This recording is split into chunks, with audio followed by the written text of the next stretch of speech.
like to tell you about a dream I had the other day, and it was 3 days before we had a full moon here in Rio. Now, in this dream, I think we'll start off on Thursday, no, let's say Friday at 11:30, an angel came into my life, and I say an angel, and her name will become the Caramel Angel. Reasons why you'll find out later on, but at 11:30 I was sitting in the reception area in the hostel,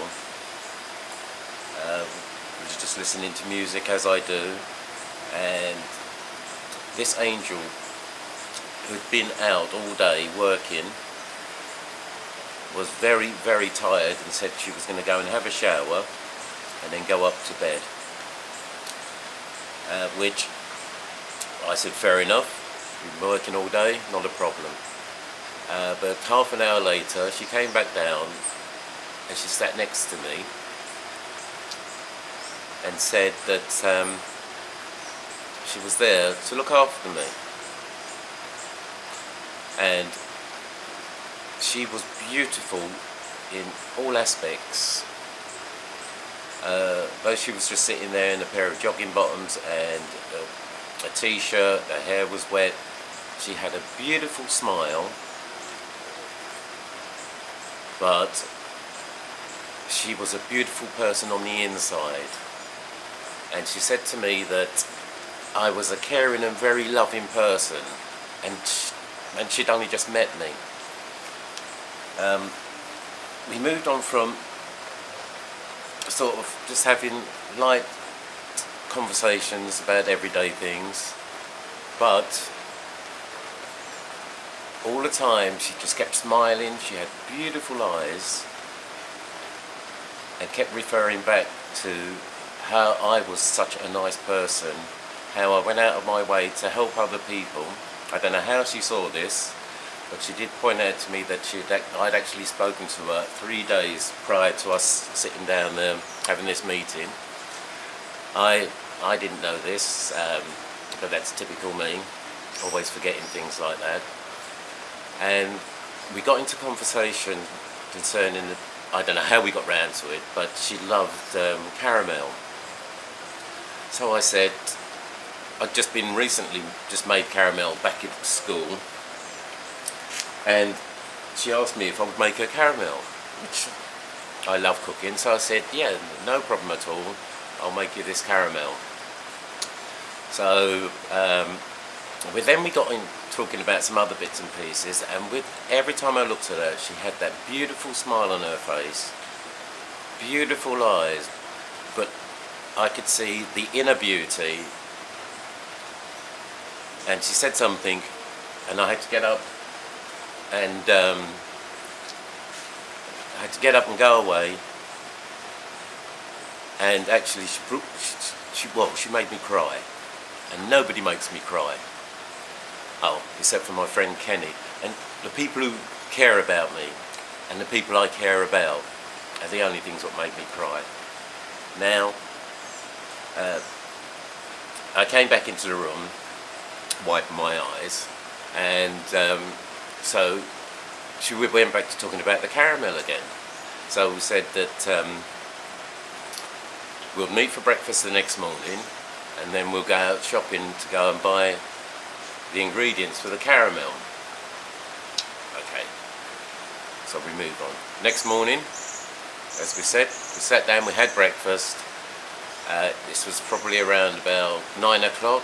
After we finished breakfast, what I noticed was she was wearing a beautiful white dress, and she was just looking so stunning, unbelievably stunning. So we said that we'd go out and go and buy the ingredients for the caramel. Now, as we were leaving the hostel, they've actually been doing some construction work outside the hostel. Basically, all the way down the road, they're laying down some railway tracks. And I said to her that that men would make comments about her because of her stunning looks. And she turned around and said to me that they wouldn't. And I said, why not? She said, because you're with me and they won't say anything. And I didn't believe her because her beauty was just one of those things that you had to make comments about. So as we went out and we were walking down, these men looked, but not one of them made a comment, which really surprised me. But she said that none of them would make a comment. So okay, so we get to the store to go and buy all the ingredients, and with my caramel, I always like to add a little touch of vanilla, which she said she loves vanilla, and then told me a little story about when she was a small child. Coming across a very small bottle of vanilla and thought it was a drink, and then drank half the bottle, which was it's not the kind of thing you do, because you only use a very small amount of drops of vanilla. So while we were running around the store looking for the ingredients for the caramel, the people who worked in the store, which was a mixture of young boys, young women, older ones, everybody just couldn't stop staring at them. And she never noticed it. She just carried on, just running around looking for the sugar. We found the sugar, we found the vanilla. I needed unsalted butter, and I needed a double cream. Now, I knew I'd probably have trouble finding the double cream, but we did in the end find a single cream. So we got all the ingredients for the caramel, and then I noticed while we were walking past the freezer that they had caramel ice cream in there. So I suggested that we buy some caramel ice cream, which we did. And then she decided that she wanted to make something, but I'm not going to go into any great details on what she wanted to make, because that side of the story is a little bit complicated. So we got all the ingredients for my caramel, and then she had to pick up the ingredients on what she wanted to make. But the store didn't have one particular ingredient that she desperately needed, but at that time she said okay, she would live without it. So as we went to go and pay for all these ingredients, now she said something to the cashier in Portuguese, and the lady kept looking at me, and I couldn't work out what it was. And afterwards I found out that she had said to her that he's going to want to offer to pay, but I'm paying for everything. Now, that is very unusual, because I always like to be in charge. I always take charge, and something like the ingredients is something that I'd actually go out and pay for myself. But she insisted that that she paid for the ingredients.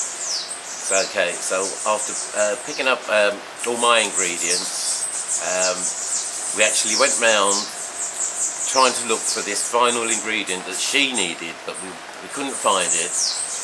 And after a while I realised that she had no sense of direction. With all the beauty in the world, it's like everybody's got some kind of fault, which was actually quite amusing. And I could tell that she was accident prone, so the whole time we were walking around I was just so concerned about her well-being, so she was there looking after my well-being. So after so we didn't find her final ingredient, so we decided to come back to the hostel, and because we've got the use of the kitchen there, she decided that she was going to prepare lunch for the two of us, which was actually already prepared, just had to be put on the plate, and someone else had actually made it, and it was fish. It was all fish. It was a fish pie, and then something else made with fish, onions, and everything stuffed into this particular pepper. And so she made up a plate for me and a plate for herself, and then so we sat down. We had something to eat first.